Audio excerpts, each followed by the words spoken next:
আসসালামু আলাইকুম everyone, welcome back to my channel. সবাই কেমন আছেন? আশা করি খুবই ভালো আছেন। এই যে দেখেন কাঁকড়ার ঝাল নিয়ে এসেছি। এই কাঁকড়ার ঝালটা খেতে কিন্তু খুবই মজা, খুবই মজা। এই যে দেখেন কতটা লোভনীয়, দেখেই বুঝতে পেরেছেন। খেতে কিন্তু যারা কাঁকড়া লাভাররা আছে তারা কিন্তু বুঝবেন এই কাঁকড়াটা খেতে কতটা মজা। আলহামদুলিল্লাহ, তো চলেন এই রান্নাটা আপনাদের একদম সহজভাবে দেখাবো। তো প্রথমে আমি কাঁকড়াটা একটু ভালো করে কুটে বেছে একটু ধুয়ে নিয়েছি। তারপর আমি আবার একটু ভালো করে ধুয়ে নিব। এই যে দেখেন, তো এই যে দেখেন এই কাঁকড়াটা কিন্তু আমি একবার অনেক ভালো করে পরিষ্কার করেছি। তারপর আবার একটু গরম পানিও দিয়ে দিয়েছি। তো হাত যেন সয় এরকম করে একটু গরম পানি দিয়ে দিয়েছি। দিয়ে দেখেন এরকম হাত দিয়ে ভালো করে পরিষ্কার করে নিব। তো কাঁকড়াতে কিন্তু অনেক ময়লা থাকে, তারপর এটা কিন্তু ভালো করে ধুয়ে নিতে হবে। তো আমি একটু ভালো করে ধুয়ে নিচ্ছি। তো এই রান্নাগুলো কিন্তু একেবারে সহজ, একদম মানে সহজভাবে রান্না করে দেখাবো। আপনারা কিন্তু এটা ঘরেই বানাতে পারেন। তো আমারটা ভালো করে ধোয়া হয়ে গেছে। আমি এদিকে কড়াইয়ের মধ্যে তেল আর লবণ দিয়ে দিলাম। তো একটু তেল আর লবণ দেওয়ার পরে তাই এখানে আবার একটু হলুদও দিয়ে দিলাম।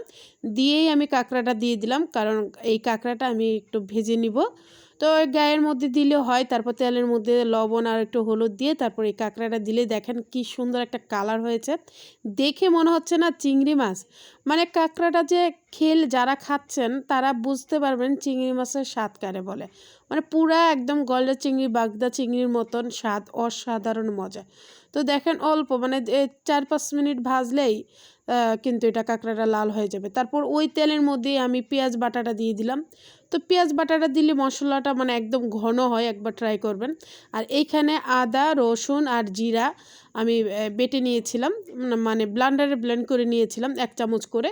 তো সেই মশলাটা দিয়ে দিলাম, কাঁচা ভাবটা যেন না থাকে। তারপর সেই ব্লেন্ডারের টা ধুয়ে আমি পানিটা একটু দিয়ে দিলাম। দেখেন মশলাটা একটু ভাজা হওয়ার পরে এদিকে দিয়ে দিলাম আমি হলুদের গুঁড়া, এদিকে আমি দিয়ে দেব লবণ। হ্যাঁ, আর এইখানে ঝাল দিব, যেহেতু কাঁকড়া ঝাল সেক্ষেত্রে একটু ঝালটা একটু বেশি করে দিব। আপনারা ঝালটা যার যার পছন্দ মতো দিবেন। আর এদিকে আমি দইটার গুঁড়া দিয়ে দিলাম। দিয়ে আমি উল্টিয়ে পাল্টে একটু ভালো করে মশলাটা কষিয়ে নিব। দেখেন একদম ভালো করে মশলাটা কষানো হয়ে গেছে। দেখেন পানিটাও অনেকটা শুকিয়ে গেছে আর চতুর্দিকে তেল তেল বের হয়েছে। এখন আমি আবার কাঁকড়াটা দিয়ে দিলাম, দিয়ে উল্টিয়ে পাল্টে দিব। তো এরকম কিন্তু সুন্দর সুন্দর কাঁকড়ার রেসিপি কিন্তু আমার চ্যানেলে দেওয়া আছে।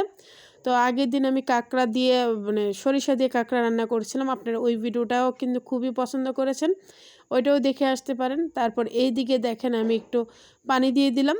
তো ঢাকনাটা ঢেকে রাখছি 5 মিনিটের মতন। তারপর আমি আবার একটু উল্টে পাল্টে দিচ্ছি, একটু পরপর উল্টে পাল্টে দিচ্ছিলাম।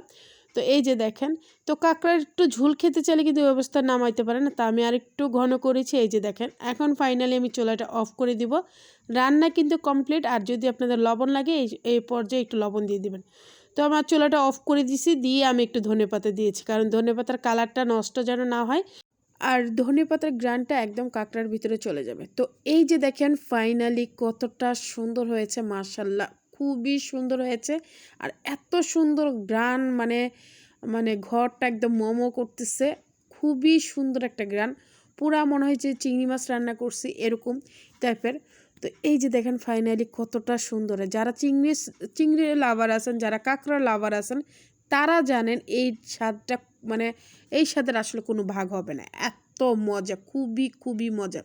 একবার হলেও ট্রাই করবেন। ট্রাই করলে অবশ্যই আমাকে কমেন্ট বক্সে কমেন্ট করে জানাবেন যে আপনাদেরটা কেমন হয়েছে। তো ফাইনালি আমি এদিকে ভাত নিয়ে বসে গেছি, আর এদিকে কাঁকড়ার ঝাল নিয়ে নিলাম। ওফ, অসাধারণ। তারপরও আমার কাছে মনে হয় যে বাচ্চাদের জন্য মনে হয় একটু ঝালটা কম দিয়েছি। আমি যেহেতু খুব স্পাইসি জিনিসগুলা খুবই ঝাল ঝাল পছন্দ করি, সেহেতু আমি একটু রাঙামরিচ নিয়ে নিয়েছি। তো ফাইনালি বিসমিল্লাহ বলে এখন খেতে বসবো। অসাধারণ। যখন আমি ভিডিওটা এডিটিং করতেছিলাম, মানে আমার জিভায় একদম পানি চলে এসেছে। তো এরকম সুন্দর সুন্দর ভিডিও পেতে আমার চ্যানেলটা লাইক, শেয়ার, কমেন্ট এবং সাবস্ক্রাইব করতে একদম ভুলবেন না। পাশে থাকা বেল আইকনটা অল দিয়ে দিবেন যেন সবার আগে আপনাদের কাছে চলে আসে। আর যারা ফেসবুক পেজ থেকে দেখতেছেন, প্লিজ আমার চ্যানেলটা একটু ফলো, একটু শেয়ার করে দিবেন, আর একটু লাইক আর কমেন্ট করে দিবেন। এই যে দেখেন, মানে চিংড়ি মাছ একদম পুরা চিংড়ি মাছ, এত মজা। মানে বাগদা চিংড়ি, গলদা চিংড়ির মতন লাগতেছে, এত মজা। আলহামদুলিল্লাহ, আল্লাহর নিয়ামত খাইলাম, অনেক মজার ছিল, অনেক মজার। তো এইদিকে বাচ্চার বাবা কি বলে খেয়ে দেখেন।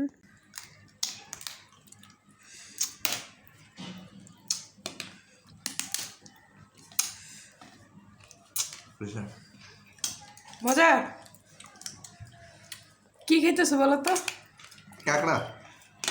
থ্যাংক ইউ আমাদেরকে এনে দেওয়ার জন্য। ওয়েলকাম। আপনাকে থ্যাংক ইউ দেন একটা মজা করে না। রান্না করার জন্য থ্যাংক ইউ দিছো। ওয়েলকাম। একদম মানে চিংড়ি মাছ। তো আলহামদুলিল্লাহ আমার ঘরে সবাই খুবই পছন্দ করে। তো আজকের মতন ভিডিওটা এইখানেই। সবাই ভালো থাকবেন, সুস্থ থাকবেন। নেক্সট ভিডিওতে দেখা হবে। আল্লাহ হাফেজ।